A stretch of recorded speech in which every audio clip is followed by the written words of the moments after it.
अगर नारी के गर्भ में बालक है तो उस समय मायके जाना चाहिए या फिर अपने घर में रहना चाहिए। बात कई नारी जानना चाहते हैं। अगर आपके गर्भ में भी बालक है तो उस समय मायके में रहना चाहिए या फिर ससुराल में रहना चाहिए। ध्यान से सुने। याज्ञवल्क्य स्मृति में लिखा है, अगर नारी के गर्भ में संतान है तो उस समय पियर मायके नहीं जाना चाहिए।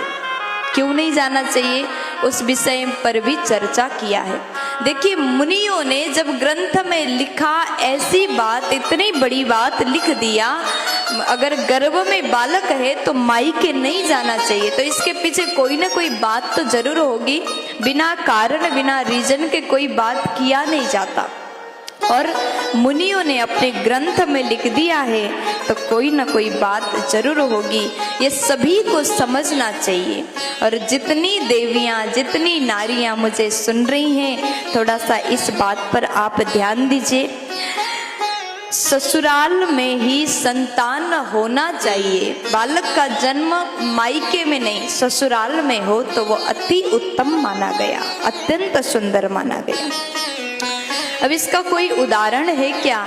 आप कहोगे कोई उदाहरण हो तो बताओ, क्योंकि बिना उदाहरण, बिना एग्जाम्पल विश्वास नहीं किया जाता है।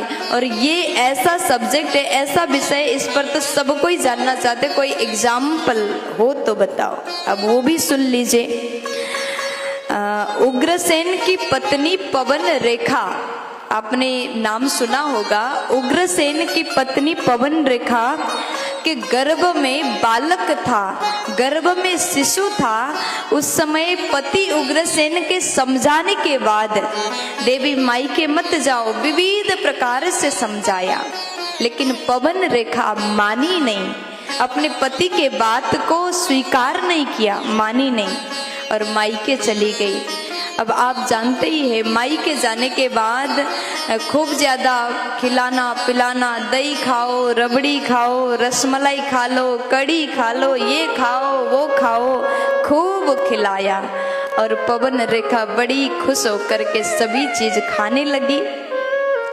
और उसके बाद पिता के बगीचे को देखने के लिए, अपने पिता के बगीचे में घूमने के लिए पवन रेखा बगीचे में चली गई।